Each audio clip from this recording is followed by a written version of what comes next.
ప్రార్థించుదాం. హల్లెలూయా. యేసయ్యా స్తోత్రం. ఆమేన్. హల్లెలూయా. స్తోత్రం.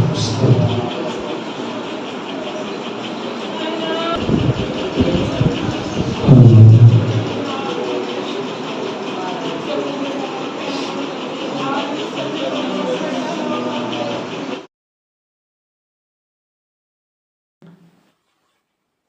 అందరూ కూర్చుందాం అండి. అమ్మ ఎదురుకొచ్చి కూర్చోండి. అందరూ కింద కూర్చున్నారు ఎందుకు? కొద్ది ముందు జరగండి తల్లి, కొద్ది ముందు జరగండి. వెనకాల పాప కింద కూర్చున్నారు వాళ్ళు. Very good. అమ్మా ముందుకు వచ్చాను తల్లి. దివ్య లేగక్కడ ముందుకు వచ్చి. దేవుని నామమునకు స్తోత్రాలు. దేని కృపను బట్టి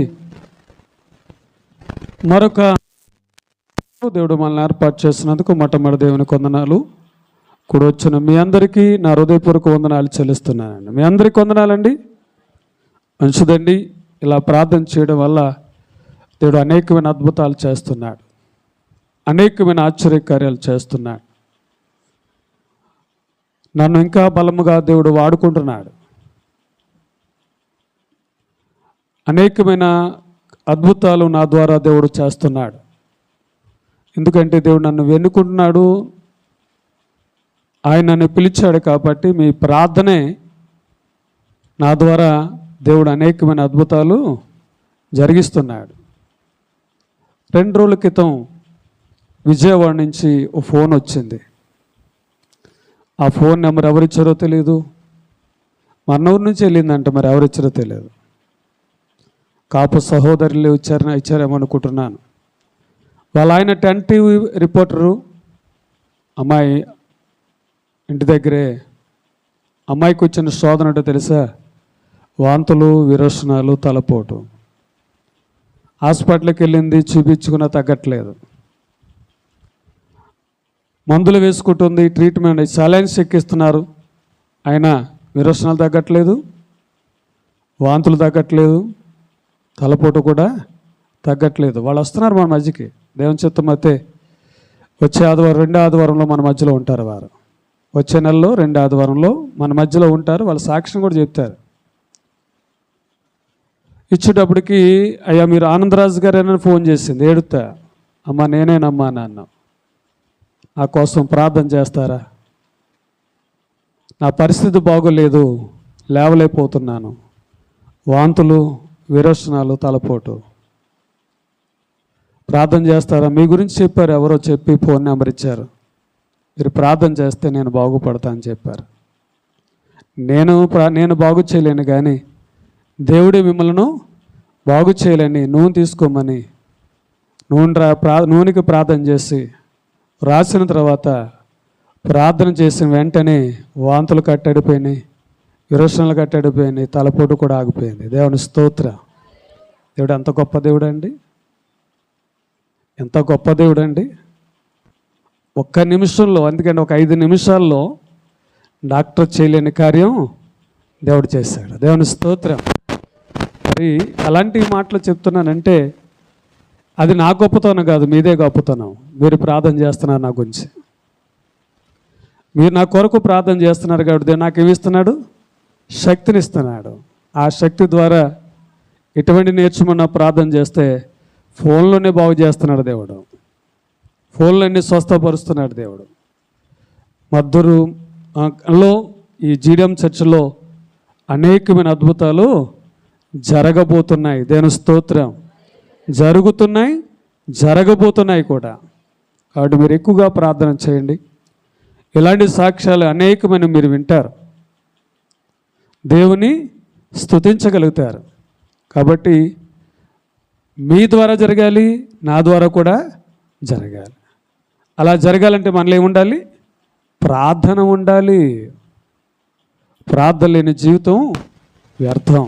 కాబట్టి ప్రార్థించేవారుగా ఉందామా? మనమందరం ప్రార్థన చేస్తే దేవుడు అనేకమైన అద్భుతాలు జరిగిస్తాడు. కాబట్టి గమనించండి.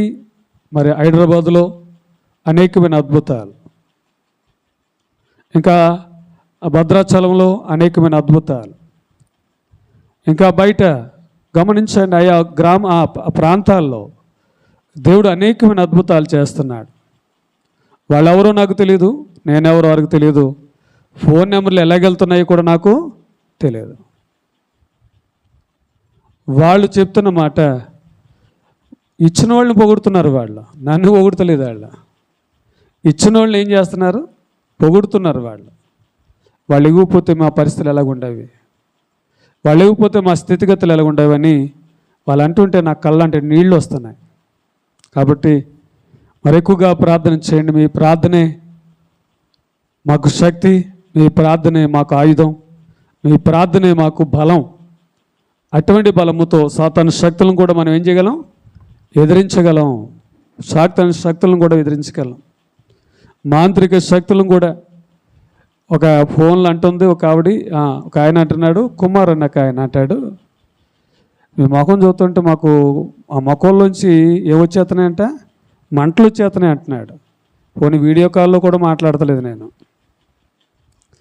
వీడియో కాల్లో కూడా నేను మాట్లాడుతున్నాడంటే నా ముఖం నుంచి మంటలు వచ్చేస్తున్నాయంట.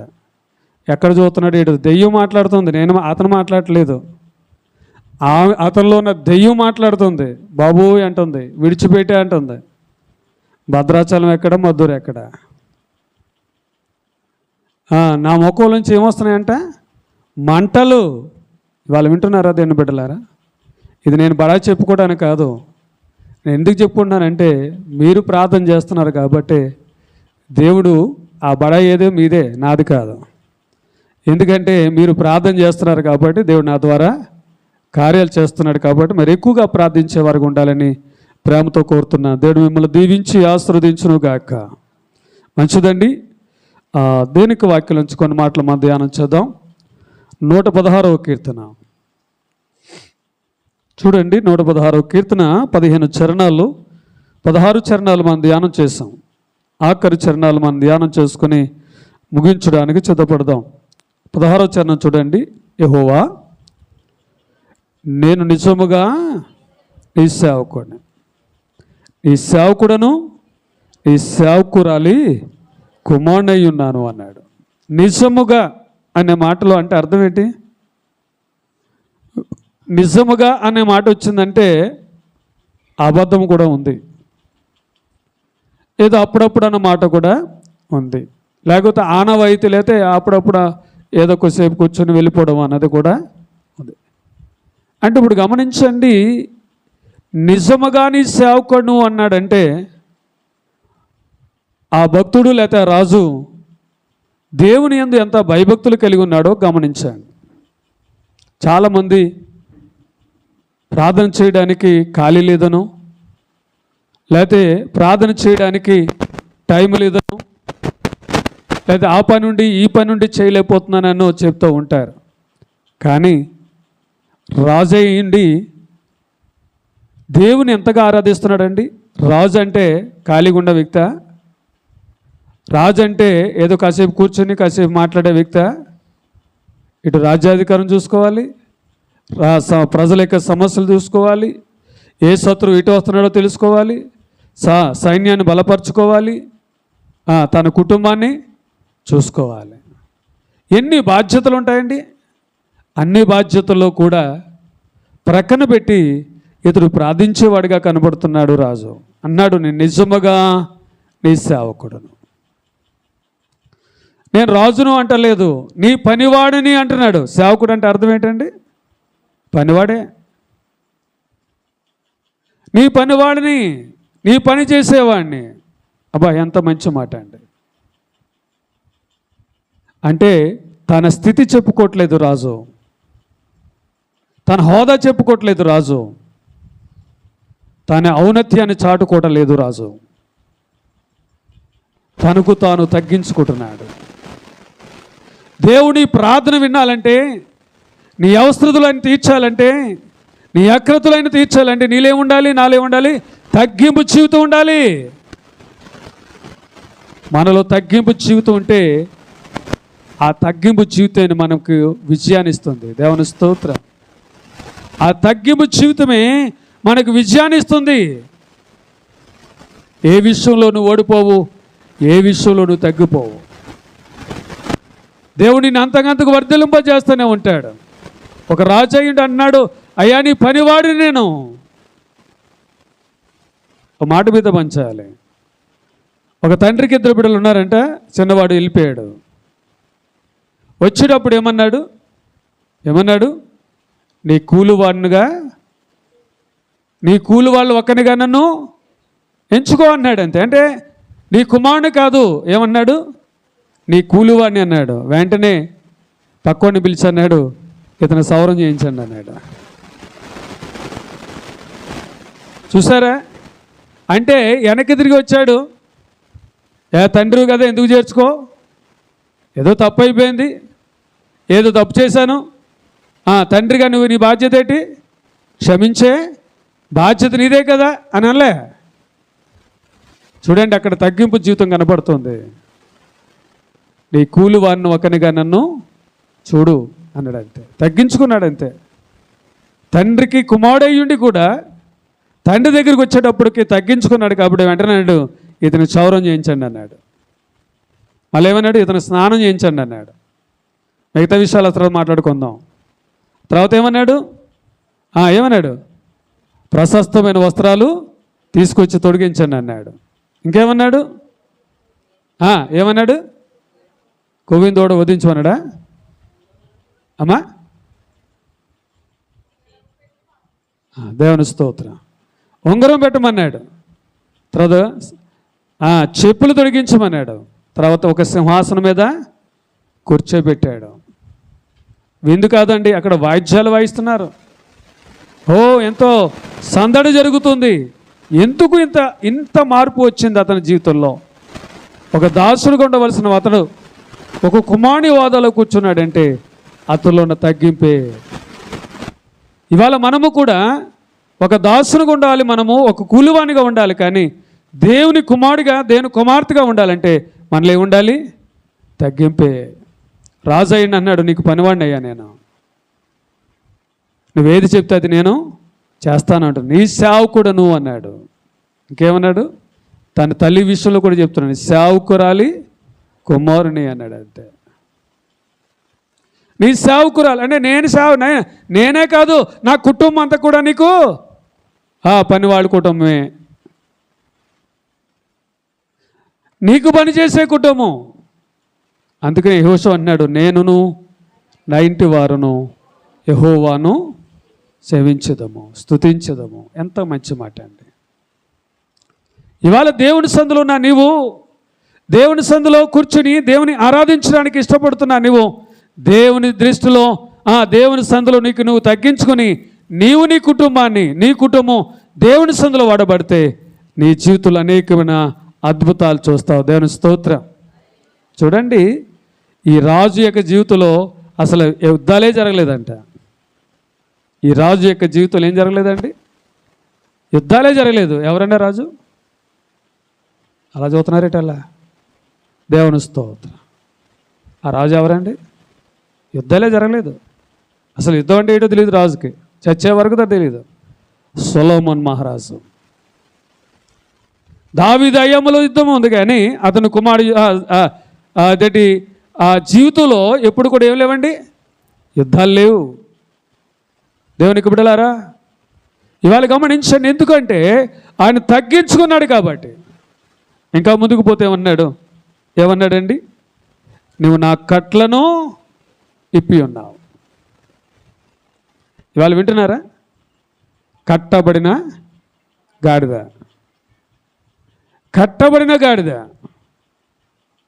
ఇప్పుడు గమనించండి, ఆ గాడిద యొక్క కట్లు విప్పింది ఎవరండి? ఆజ్ఞాపించిన అబ్బాయి మీ ఎదురుగుండా గ్రామానికి వెళ్ళండి, అక్కడ ఏముంటుంది, కట్టబడిన గాడిద ఉంటుంది, దాన్ని కట్లు విప్పి తీసుకురండి అన్నాడు. అంతే. ఎందుకు విప్పుతున్నారంటే ఇది ప్రభునకు కావాలి, ఇది ప్రభునకు కావాలి, నువ్వు దేవునికి కావాలి. అందుకని కట్లను విప్పుతున్నాడు ఆయన. ఏ కట్లు? సమస్యలనే కట్లు, ఇబ్బందులనే కట్లు, ఇరికట్లనే కట్లు, ఇంకా పోతే కులం అనే కట్టు, ఇలాంటి అనేకమైన కట్లు ఉన్నాయి. ఆ వినడం వల్ల దేవుని ఆరాధించలేకపోతున్నా. నీవు లోన అనేకమైన ఆలోచనలు పెట్టుకున్నావు, లోన అనేకమైన తలంపులు పెట్టుకుని ఇవాళ దేవుని ఆరాధించలేని స్థితిలో ఉన్నావు. కట్లు కట్లు కట్లు. ఒక్కొక్క కట్టును విప్పుకుంటూ వెళితే ఆ కట్లు నుండి విడుదల పొందిన తర్వాత నీకు విజయాన్ని ఇస్తాడు దేవుడు. ఇప్పుడు చూడండి, లాజరు చనిపోయాడు, సమాధి చేయబడ్డాడు. 5వ రోజున ఎవరు వెళ్ళారండి? యేసుక్రీస్తు వారు వెళ్ళారు. సమాధి దగ్గరికి వెళ్ళి అంటాడు, లాజరు బయటికి రానాడు. అంతే, వచ్చేసాడు బయటికి. అప్పుడు యేసు ప్రభువారు అంటాడు, ఆయన అంటారు, ఇతను కట్లను విప్పి పోనీయాడు. అతను నడవాలంటే, అతను జీవించాలంటే ఏమి విప్పాలి?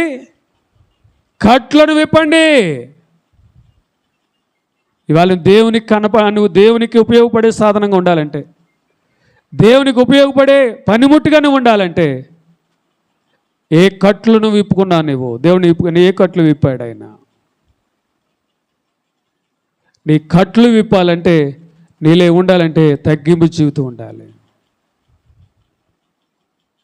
నీ కట్లు ఆయన విప్పాలంటే నీకు నువ్వు తగ్గించుకోవాలి. ఆ కట్లు ఎప్పుడైతే విప్పబడుతుందో అప్పుడు నీ జీవితంలో ఏమొస్తుంది? ఆనందము, సంతోషము కలుగుతుంది. దేవుని స్తోత్రం. దేవునికి బిడ్డలారా, దేవునికి వాక్యం వినడానికి ఇష్టపడుతున్నాను. నేను కూడా వాక్యం చదువుతున్నాం, ప్రార్థన చేస్తున్నాం, దేవుని సందుకు వస్తున్నాం, దేవుని సందుకు కూర్చుంటున్నావు, కానీ కట్లుతోనే ఉంటున్నావు. నీ కట్లు విప్పబడలేదు. చూడండి, లాజరు శిరస్సు మొదలుకొని పాదాల వరకు కట్లే ఉన్నాయి. నిలబడ్డాడు కానీ నడవడానికి లేదు, అవకాశం లేదు. దేవుని మాట విన్నాడు. అతడు శవమై ఉన్నాడు. ఆ శవంలోనికి జీవం వచ్చింది, లేచి నిలబడ్డాడు కానీ చూడడానికి లేదు, మాట్లాడడానికి లేదు, నడవడానికి లేదు, చేతులు చాపడానికి కూడా. ఏ అడ్డు ఉన్నాయి? కట్లు. ఈ లోకం అనే కట్టు, ఈ లోకాచారాలనే కట్టు, ఈ లోక మూఢనమ్మకాలనే కట్టు. ఇప్పుడు ఏం చేయాలి? వాటిని విప్పుకుని బయటికి రావాలి. దేవుని స్తోత్రం. విప్పాలి. చూడండి, ఏదైనా సమస్య వచ్చిందంటే, ఏదైనా ఇబ్బంది వచ్చిందంటే మనకేం గుర్తొస్తాయి? అక్కడికి ఎందుకు వచ్చిందో అక్కడికి వెళ్ళి కనుక్కోవాలి. అలాంటే బాగా చెప్తున్నారంటమ్మా. మీరు ఎప్పుడూ వెళ్ళారా?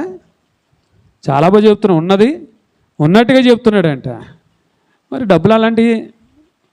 ఇప్పుడు ఒక ఆయన గమనించండి, పాపం నా దగ్గరికి వచ్చాడు. నా దగ్గరికి వస్తే, అబ్బాయి నీ దగ్గర ఏం దెయ్యం లేదు, నీకు నీరసంగా ఉంది, చక్కగా భోజనం చేసి చక్కగా ఉండా అన్నాను. నమ్మకం సరిపోలేదు. ఒకరి దగ్గరికి వెళ్ళాడు. వెళ్తే అన్నాడంట, అబ్బాయి నీ దగ్గర చాలా ఉంది, పట్టరు ఒక 5,000 అన్నాడంట. మరి 5,000 ఇవ్వకపోతే ఊరుకుంటాడా? అతను నోట అంటే 5,000 వచ్చింది కాబట్టి ఏం చేయాలి? 5,000 ఇచ్చేయాలి. ఇచ్చాక ఏమన్నాడు? నువ్వేం చేయాలంటే బలమైన ఆహారం తింటా ఉండు, నేను తాడెత్తున్నాను, క్యారెట్ జ్యూసు, బీట్రూట్ జ్యూసు. తెలీదా? నేను ముందే చెప్పాను కదా, ఇవన్నీ తినరా బాబు, ఇవన్నీ తాగితే నీకు ఏమొస్తుంది? రక్తం పడుద్ది, ఆరోగ్యం వస్తాను. ఆడి కూడా ఏం చేశాడు? 5,000 తీసుకుని ఒక తాడు కట్టి ఏం చెప్పాడు? క్యారెట్ జ్యూస్ తాగు, లేకపోతే బీట్రూట్ జ్యూస్ తాగు, దానిమ్మకాయ జ్యూస్ తాగు, బలమైన ఆహారం తిను, నీకు ఏ నీరసం ఉండదు అన్నాడంట. 5,000 ఇచ్చాక బుద్ధి వచ్చింది. ఎవరండి? క్రైస్తవులేనండి, బయట వాళ్ళు కాదు ఈ మాట చెప్పేది. మళ్ళీ వచ్చిన ఆలోచన నాకే చెప్పడం, మళ్ళీ నేను ఎక్కడ మర్చిపోకుండా ఉంటానని. వాళ్ళు వచ్చి నాకే చెప్పాలి మళ్ళీ. వాళ్ళు ఎక్కడికి వెళ్ళారో పాపం, ఎందుకు ఎంత మంచి మనసు అంటే వాళ్ళు ఎక్కడికి వెళ్ళారో పోతాం, ఒక్కడు కూడా విడిచిపోవడానికి చెప్పేస్తారండి. నాకు ఎంత మంచోళ్ళు వాళ్ళు. నాకు గమని ఎందుకంటే ఈ మాట చెప్తున్నానంటే, ముందు చెప్పాను, రబ్బా నీ దగ్గర ఏదేం లేదురా బాబు, నువ్వు చక్కగా ఉండు, ఆరోగ్యకరంగా ఉంటే దేవుడు నిన్ను ఆరోగ్యవంతులుగా ఉంచుతాడంటే నా మాట విన్నారా వాళ్ళు? ఇవాళ గమనించండి, ఏదైనా శోధన ఈ కట్లో ఇవాళ గమనించండి, ఒక మాట మీతో పంచాలి. ఎలీషా చూడగలిగాడు, ఎలీషా శిష్యుడు చూడలేకపోయాడంటే కళ్ళు ఏమైపోయినాయి? మూసిపోయినాయి. కళ్ళకు కట్లు ఉన్నాయి, ఇప్పబడలేదు. ఎప్పుడైతే ఆ కట్లు ఆ పొరలు రాలిపోయినాయి, ఆ కట్లు ఊడిపోయినాయో ఏం చూడగలిగాడు? దేవుని యొక్క బలాన్ని చూడగలిగాడు. మోషే చూడలేకపోయాడు, సిపోరా చూడగలిగిందంటే కళ్ళు ఏమైపోయినాయి? ముసిగిపోయినాయి. గాడిద చూడగలిగింది, బిలాము చూడలేకపోయాడు అంటే అర్థం ఏంటి? బిలాము కళ్ళు మూసుకుపోయినాయి అంటే అర్థం ఏంటంటే కళ్ళకు కాటుక. అందుకంటాడు మీ కళ్ళకు ఏం చేయాలంట? కాటుక పెట్టుకొనుము అన్నాడు. ఐటెక్స్ కాదు అయ్యా, ఐటెక్స్ కాదు. ఎందుకంటే కళ్ళు కాటుకు ఎందుకు పెట్టుకోవాలని అడిగారు నన్ను. ఎందుకంటే బైబిల్లో ఏముందండి? మీ కళ్ళకు కాటుకు పెట్టుకోమన్నారు కదా, మరి ఈ కాళ్ళకు కాటుకు ఎందుకు అదేంటి పెట్టుకోవాలని అడిగారు. నేనన్నా నీకేం తెలుసు చెప్పు అన్నాను. నీకేం తెలుసు చెప్పు అంటే ఆయన అన్నాడు, ఎందుకు అందానికి పెట్టుకుంటారు కదా అన్నాడు. రైట్, అందానికే కాదంటలే, ఇంకేంటి అసలైంది నువ్వు అందమే చూస్తున్నావు కానీ అందులో విషయాలు నీకు తెలియట్లేదు. ఇప్పుడు గమనించండి, కళ్ళు చిన్నవి అయిపోయినాయి అనుకోండి, సరిగ్గా చిన్న చిన్న కళ్ళు కనపడతాయి అనుకోండి, ఆ కళ్ళకు నువ్వు కాటుకు పెడితే ఏమో తెలుసా? ఆ కళ్ళలో ఉన్న పొరంతా తెంపేస్తుంది, అప్పుడు పెద్ద అవుతాయి కళ్ళు. ఎప్పుడైనా గమనించారా? పెట్టుకోవడమే తప్ప వీటి గురించి మనకేం తెలుసు? ఏమంటే పెట్టుకోవడమే తప్ప, పెట్టేసుకోవడమే తప్ప ఏం తెలుసు మనకి? ఆ చిన్న చిన్నకు మూతలాడిపోతే చూడండి, పుస్సులు కారుతూ ఉంటాయి. వీటికి ఆ పుస్సులు పోవాలంటే, ఆ కళ్ళు పెద్దగా కనబడాలంటే ఏం పెట్టాలి? కాటుకు పెట్టుకోవాలి. ఎందుకంటే ముందులో అందులో ఉన్న దోషం పోద్ది, అందులో ఉన్న పొరలు రాలిపోతాయి. ఎందుకంటే ఆ కన్ను తేటగా కనబడడానికే ఆ కాటుక అన్నది పెడతారు, అంతే తప్ప అందానికి కాదు. అందానికి కూడా ఉంటుంది అనుకోండి, ఆ కళ్ళ కాటుకు పెట్టుకోవడం వల్ల ఏమొస్తుందండి? అందం వస్తుంది. అందానికండి ముఖ్యం దేనికి? మనలో ఉన్న దోషాలు పోవడం, కంటిలో ఉన్న దోషాలు అంటే అర్థం ఏంటి అంటే మనలో ఉన్న కంటిలో ఉన్న పాపాలు పోవడానికి ఏమన్నాడు దేవుడు? నీ కళ్ళకు కాటుకు పెట్టుకో అన్నాడు. అంతే. కంటి ద్వారా అనేకమైన పాపాలు చేయట్లేదా? దావీదు చేయలేదా? అలాగే ఎంతోమంది కంటి ద్వారా పాపం చేసేవాళ్ళు కూడా ఉన్నారు. ఆ కంటిలో దోషం పోవడానికే ఏమన్నాడు? కాటుగా పెట్టుకో అన్నాడు. అంటే ఇప్పుడు గమనించండి, కంటిలో ఉన్న ఆ పొరలు రాలంటే, ఆ కట్లు విప్పబడాలంటే దేవుని వాక్యం అనే కట్లను, ఆ కాటుకును మనం ఏం చేయాలి? పెట్టుకునేవారుగా ఉండాలి. కిందకు వెళ్తున్నాను. నేను నీకు కృతజ్ఞతార్పణ అర్పించదును అన్నాడు. ఎందుకు?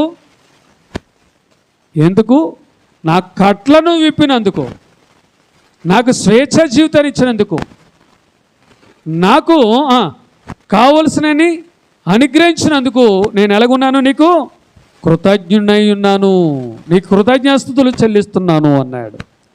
అంటే ఇప్పుడు గమనించండి, ఇవాళ దేవుడు నీకు మేలు చేసే కొలది దేవునికి నువ్వు ఎలా ఉండాలి? కృతజ్ఞత కలిగిన వారుగా ఉండాలి. దేవుడు ఏదైనా మేలు చేస్తున్నాడు అనుకోండి, దాని గురించి నేను చెప్పుకుంటూ ఉండాలి. దేవుడు నా జీవితంలో ఏదైనా మేలు చేస్తున్నాడు, దాని గురించి నేను చెప్పుకుంటూ ఉండాలి. అంటే ఆ చెప్పుకోవడం వల్ల ఎందులో ఏం కనబడుతుంది? కృతజ్ఞత కనబడుతుంది. అంటే ప్రతి క్రైస్తవురాలు దినదినము ఏం చేయాలి? దేవునికి కృతజ్ఞతాస్తులు చెల్లించాలి. ఎందుకంటే ఆయన ఉపకారం చేసే దేవుడు. అందుకే కీర్తనకారుడు కింద భాగంలో ఏమన్నాడు? నువ్వు చేసిన ఉపకారాలకి నేనేమి చెల్లించదును అన్నాడు కదా. అదే కీర్తనలో అన్నాడు కదా. 12వ చరణంలో ఏమన్నాడు? 12వ యెహోవా నాకు చేసిన ఉపకారములన్నిటికీ నేను ఆయనకేమి చెల్లించదను. ఏం చెల్లించాలి? దేవునికి కృతజ్ఞతాస్తులు చెల్లించాలి. నువ్వు దేవునికి కృతజ్ఞుడు అయి ఉండాలి. 10 మంది కుష్ఠరోగులు వచ్చారు. ఎంతమంది దేవుని దగ్గరికి వచ్చారు? ఎంతమంది కృతజ్ఞత కలిగి ఉన్నారు? మిగతా వాళ్ళు ఏమైపోయారు? దేవుని మేలు పొందుకున్నారు, దేవుని విడిచిపెట్టారు. అలాగ ఉండకూడదు. నువ్వు దేవునికి కృతజ్ఞతాస్తులు చెల్లించేవారిగా ఉండాలి. ఇంకా ముందుకు పోతే ఉన్నాడు, యెహోవా నామమున ప్రార్థన చేసేదను, ఆయన ప్రజలందరి ఎదుటను, యెహోవా మందిరపు ఆవరణములోను, యెరూషలేము నీ మధ్యను నేను యెహోవాకు నా మొక్కుబడులను చెల్లించేదను. దేవుని స్తోత్రం చెప్పండి. ఇప్పుడు చూడండి ఎక్కడ చూడండి, ఇక్కడ నాడు యెహోవా నామమున ప్రార్థన చేసేదను అన్నాడు. మనం అందరం ఎవరి నామమున ప్రార్థన చేస్తాం? దేవుని నామమున, యేసు ప్రభు నామమున ప్రార్థన చేస్తున్నామా లేదా మనుషుల నామా? ఒక ఆయన ప్రార్థన చేస్తున్నాడు, నేను ఎగతాళి చేయకూడదు, ఎగతాళి అవుతున్న దేవుని నన్ను క్షమించుగాక. అయ్యా ఫలానాయను పంపించే మాకు సహాయం చేయ ప్రభువా, పేరు ఎట్టలేదు. ఆయన ఏం చేస్తున్నాడు? ప్రార్థన ఏం చేస్తున్నాడు? ఆయన ఫలానాయను పంపించి మాకు సహాయం చేయ. ఇంకో ఆయన అంటాడు, నేను సేవ చేయడానికి మా అమ్మగారు చాలా సహకరిస్తున్నారని. ఏది మీ అమ్మగారు అన్నాను? నేను సేవ చేయడానికి మా అమ్మగారు చాలా సహకారిగా ఉన్నారు. ఏది మీ అమ్మ? చనిపోయింది. చచ్చిపోయినప్పుడు సహకరిస్తుందా అంటే వీళ్ళు ఏ నామను స్తుతిస్తున్నారు వీళ్ళు? ఇప్పుడు చెప్పండి, ఏ నామమునా? అమ్మ నామమునా? తండ్రి నామమునా? అయ్యగారి నామమునా?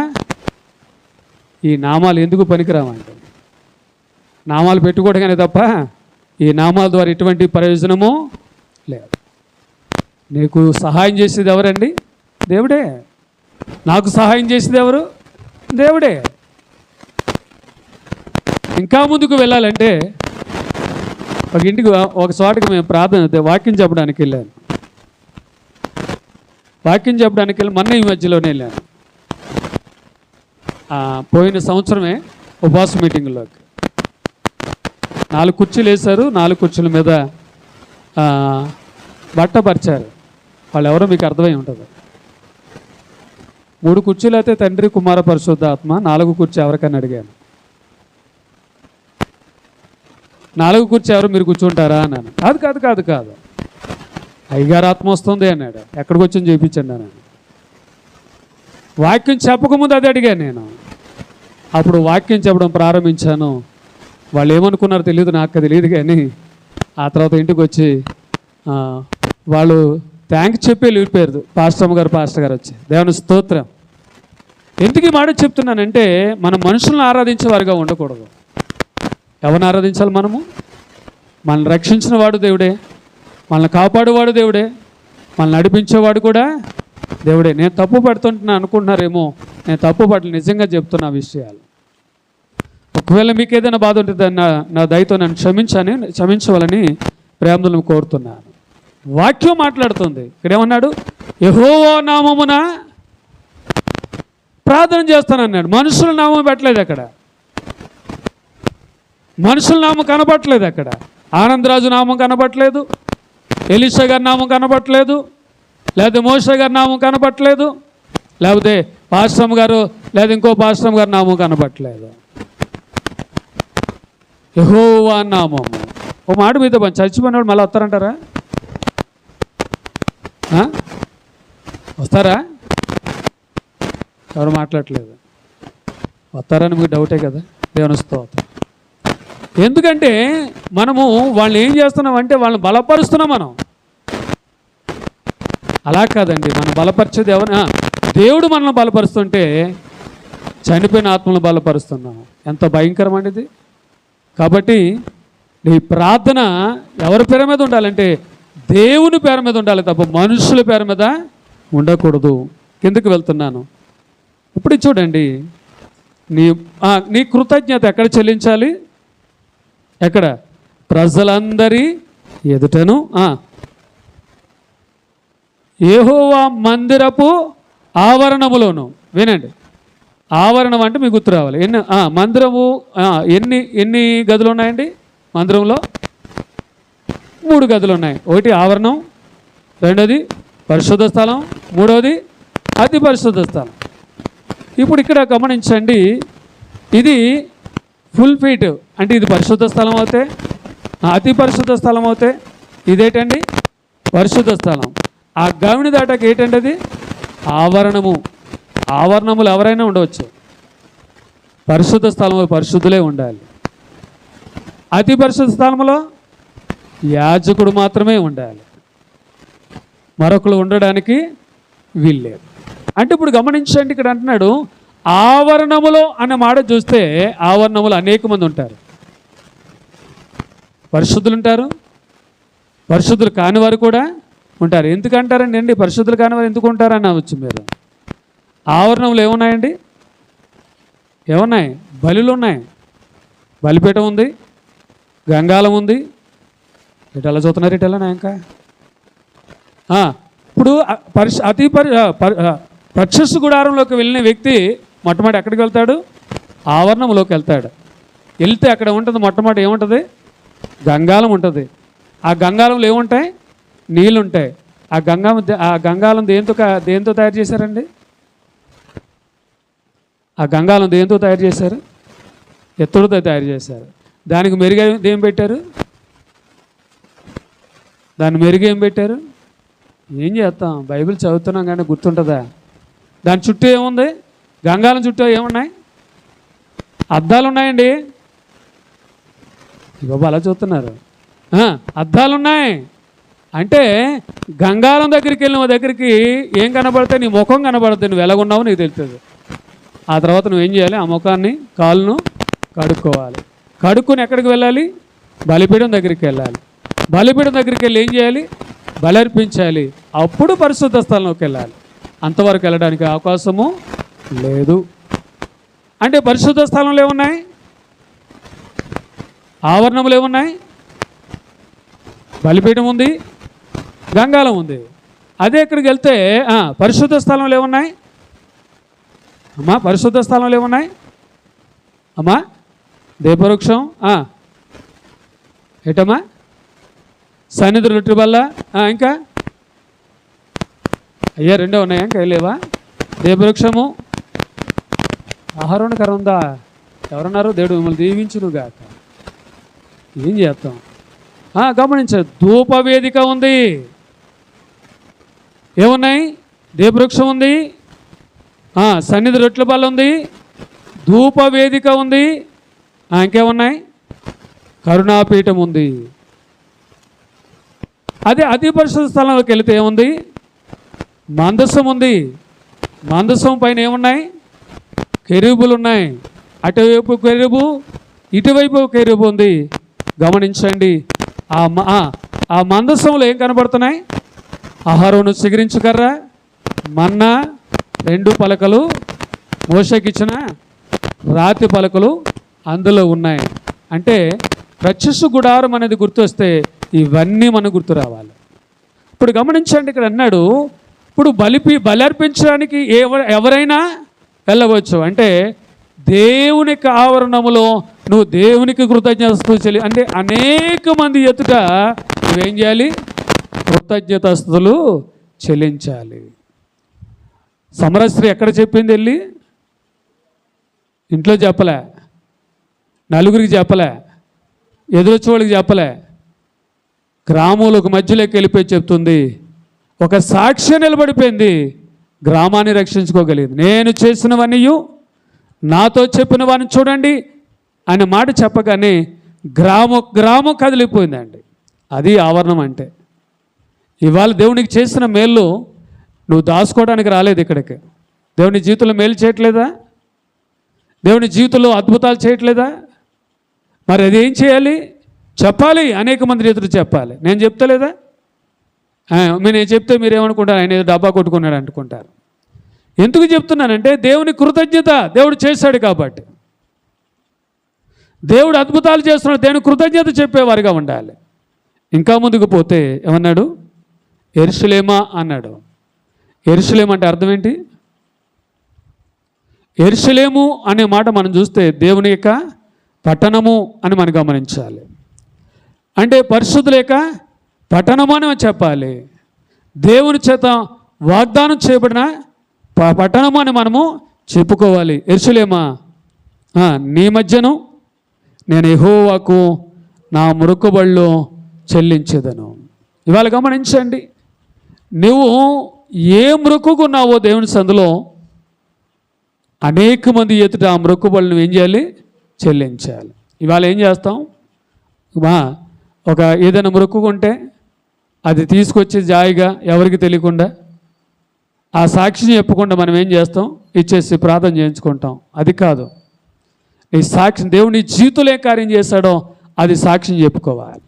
ఇప్పుడు ఇతను ఏం చేస్తున్నాడంటే, ఇతనికి ఏముంది? నేను ముగిస్తున్నాను మాటలు చెప్పి. ఇతనికి ఎటువంటి సమస్యలు వచ్చినాయి? మరణ భయం వచ్చింది. రెండవది పాతాళ వేదనలు వచ్చినాయి, పట్టుకున్నాయి. వచ్చి శ్రమయు దుఃఖము అతనికి వచ్చింది. వచ్చినప్పుడు ఏం చేశాడు? దేవునికి మొరపెట్టాడు. ఇంకా ఏమొచ్చినాయి సమస్యలు? మరణపాయ పరిస్థితి వచ్చింది. అప్పుడు ఏమవుతుంది? మరణముండి నా ప్రాణమును కన్నీళ్లు విడకుండా నా కన్నులను జారి పడకుండా, అంటే ఎన్ని సమస్యలు ఉండిపడి చూడండి కీర్తనకాడు. ఎప్పుడైతే దేవునికి మొరపెట్టాడో దేవుడు ఏం చేశాడు? ఆ కట్లను విప్పి దేవుడు అతను రక్షించాడు. కాబట్టి అంటున్నాడు, ఏమన్నాడు? ఆవరణములో నీకు కృతజ్ఞతాస్తులు చెల్లిస్తానన్నాడు. అంతేకాదు, పరిశుద్ధుల పట్టణములు, అంటే పరిశుద్ధులు ఉండే స్థలములో, ఎక్కడ పరిశుద్ధుల స్థలం ఏది అమ్మా? పరిశుద్ధుల స్థలం ఏది? దేవుని యొక్క మందిరములో నిలబడి దేవుని సాక్షిగా ఉండి దేవునికి మన మొక్కుబడులను చెల్లించేవారుగా ఉండాలి. ఎందుకంటే దేవుని జీవితంలో అనేకమైన కార్యాలు చేస్తున్నాడు కాబట్టి, దేవుని జీవితంలో అనేకమైన ఉపకారాలు చేస్తున్నాడు కాబట్టి, ఆయన చేసిన కార్యాలు అంటే కంటికి కనపడవు, చెవి కనపడవు, హృదయానికి గోచరం, అలాంటి కార్యాలు చేస్తున్నాడు కాబట్టి, దేవుడు నీ జీవితంలో ఇంకా కార్యాలు చేసుకుంటూ వెళ్ళాలంటే గమనించండి, నువ్వు దేవునికి ఎలా ఉండాలి?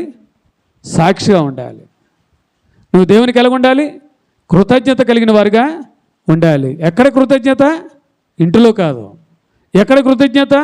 పాస్టర్ దగ్గర కాదు. ఎక్కడ కృతజ్ఞత? అనేక మంది ఎదుట నిలబడి దేవునికి సాక్షిగా నిలబడితే నీ జీవితంలో అన్నీ మెల్లే, అన్ని ఆశీర్వాదాలే. దేవుడి మాటలు దీవించునుగాక. ప్రార్థన చేసుకుందాం. తల్ల వంచండి, కళ్ళు మూసుకోండి. దేవునికి బిడలారా, మీకు ఏ సమస్యలు ఉన్నాయి? ఎటువంటి ఇబ్బందులు ఉన్నాయి? ఎటువంటి ఇరుకాట్లు ఉన్నాయి? ఏ సమస్యతోనూ బాధపడుతున్నావు? ఏ ఇబ్బందితోనూ బాధపడుతున్నావు? దేవునికి మొరపెట్టేవారుగా ఉన్నావా? మొరపెడతావా? మొరపెడితే నీ జీవితంలో అనేకమైన కార్యాలు చేస్తాడు. నువ్వు నాకు మొరపెట్టుము, నేను నీకు ఉత్తరం ఇచ్చేదను అన్నాడు. ఈ శోధన వచ్చినప్పుడు మనుషులు చెప్పుకొని కాలయాపన చేయడానికి దేవునికి ఒకవేళ శోధన రాలేదు నీకు, ఆ శోధన వెనుక మేలు దాగి ఉంది కాబట్టి నువ్వేం చేయాలి? మోకరించి ప్రార్థన చేయాలి, మొరపెట్టాలి, కన్నీరు కార్చాలి. అప్పుడే దేవుని జీవితంలో గొప్ప కార్యాలు చేస్తాడు. ఆ కార్యాన్ని అనేక మంది ఎదుట పంచుకోవాలి. అంటావా? ప్రభువా, నా జీవితంలో ఈ కార్యం చేస్తే నేను అనేక మందికి చెప్పుకుంటానయ్యా. నా ప్రభు ఇటువంటి కార్యం చేశాడని అనేక మంది ఎదుట నేను సాక్షిగా నిలబెడతాను. బాబు, నా కుటుంబంలో ఈ కార్యం చేయవా? ఒక మాట చెప్పు, ఇక తెల్లారిదప్పటికి ఆ సమస్య తీరిపోతుందంటే మరలా సమస్య ఉండదు నీకు. ప్రభువా, నాకు ఈ శోధన తీసివేస్తే నీకు సాక్ష్యం ఉంటానయ్యా. నాకున్న ఇబ్బందులు తీసివేస్తే నీకు సాక్ష్యం ఉంటానయ్యా. నా అప్పుల బాధ తీసివేస్తే నీకు సాక్ష్యం ఉంటానయ్యా. ఒక మాట చెప్తావా? అనేక మంది ఎదుట నీ సాక్ష్యం నిలబెడతాను, నీ కృతజ్ఞతాస్తులు చెల్లిస్తాను బాబు. ఒక మాట చెప్పు. దేవుని జీవితంలో కార్యాలు చేస్తాడు. ప్రార్థన చేసుకుందాం. మహాపరిశుద్ధుడా పరమ తండ్రి, నీకు ఎన్నో వందనాలు. నేను ఈ వాక్యం ద్వారా మాతో మాట్లాడడం 116వ కీర్తన ముగించడానికి కృప చూపించావు నాయన. 117వ కీర్తనలోకి మేము వెళ్ళబోతున్నావు నాయన. 116వ కీర్తన ద్వారా నాతో మాట్లాడావు అయ్యా. ఎన్ని శోధలు వచ్చినా, ఎన్ని బాధలు వచ్చినా, మరణాపాయ స్థితులు వచ్చినా నీకు మొరపెట్టేవారుగా ఉండాలని, నీకు నామను ప్రార్థించేవారుగా ఉండాలని నీ వాక్యం ద్వారా మాకు తెలియజేస్తావు. ఇవాళ మాకు ఎన్నో శోధనలు వస్తున్నాయి, మనుషులకు చెప్పుకొని ఊరుకుంటున్నాం. కానీ నీకు చెప్పుకునే అలవాటు మాకు లేదు నాయన. ఇక్కడి నుంచి మేము మనుషులతో కాదు మేము చెప్పుకున్నది నాయన, మనుషుల యొక్క గొప్పతనం గురించి కాదు మేము చెప్పుకున్నది, నీ గొప్పతనాన్ని నీ గురించే మేము చెప్పుకునే అవకాశం మాకు దయచేయండి. దేవైనా వాక్యం హృదయంలో భద్రపరచుకొని వాక్యానుసరంగా లోకంలో జీవించడానికి తగిన కృప బిడ్డలకు మాకు అనుగ్రహించండి. అనారోగ్యంతో బాధపడుచున్న వారిని ముట్టండి, బాగు చేయండి, వారి బలహీనతలు విడుదల చేయండి. అయా గర్భిణీ స్త్రీలకు ప్రస్తుతం దయచేయండి. బిడ్డ లేక బాధపడుచున్న వారికి సంతానం దయచేయండి. చంటి బిడ్డలకు కాపుదలు చూపించండి. పనిపాట్లలో, వ్యాపారాల్లో, వ్యవసాయాల్లో, డ్యూటీల్లో తోడైనండి. చదువుతున్న చదువులు, రాస్తున్న పరీక్షల్లో తోడైనండి. అయా ఇవాళ కానీ వారి ఇవాళ జరిపించి ఉద్యోగాలు లేని వారికి ఉద్యోగాలు దయచేయండి. నేను ఇదిగో ప్రభు రాయిపోతున్న పరీక్షల్లో తోడైండి, మంచి విజయాలు దయచేసి నీ కృపలో వాడుకోండి. దేవ ఇదిగో ప్రభు అనేకైనా వందనాలు. ఇతర దేశాల్లో మా బిడ్డలు ఉన్నారు, ఎంతకాలం ఉండాలి అంతకాలం ఉండి రావడానికి కృప చూపించండి. ఇతర దేశాలు వెళ్ళడానికి ప్రయత్నాలు, వారి ప్రయత్నాలు మీరు ఉండండి. అయ్యా ఇతర ప్రాంతాల్లో మా బిడ్డలు పనిచేస్తున్నారు, వారికి మీ తోడుగా ఉండి నడిపించండి. ఈరోజు చాలామందిని తీసుకొచ్చావు, నీకెన్నో వందనాలు. బిడ్డలకు ఇచ్చిన మంచి మనసును బట్టి నీకెన్నో వందనాలు. ఇక్కడ మోకరించి ప్రార్థన చేస్తున్న ప్రతి బిడ్డ హృదయాన్ని తెరవండి. ఏ బిడ్డకి ఏది కావాలో వారికి సమృద్ధిగా నీ ఆశీర్వాదాలు కుమ్మరింపబడును గాక. మీరు మీ కుటుంబాలు దీంపబడును గాక. మీ అక్రతలు తీర్పబడును గాక. మీ అవసరతలు తీర్చబడును గాక. మీకున్న శోధన లయమైపోవును గాక. మీకున్న అనారోగ్య పరిస్థితులు లయమైపోవును గాక. సాతాను శక్తులు లయమైపోవును గాక. దేవా తప్పక బిడ్డలను దీవిస్తున్నందుకు, ఆశీర్వదిస్తున్నందుకు నేను ఇప్పుడు ఇంటికి వెళ్తున్న బట్టి ఆస్తుల హృదయాలతో కాకుండా నీ దేవులతో పడే సమాధానంతో ఇంటికి వెళ్ళే భాగ్య దయచేయండి. రేపు ఆదివారం 7 గంటలకల్లా నేను నీ మందిరానికి వచ్చి నేను ఆరాధించే భాగ్య దయచేయమని, ప్రతి బిడ్డని కృపలో బలపరచమని, ప్రతి ఒక్కరిని హస్తంతో తాకి స్వస్థపరచమని యేసునామమున ప్రార్థించి వేడుకుంటున్నాం తండ్రి. తండ్రి, కుమార, పరిశుద్ధాత్మ త్రియేకదేవుని కృప సదా మీ అందరికీ తోడై ఉండునుగాక. ఆమేన్. అందరికీ వందనాలండి.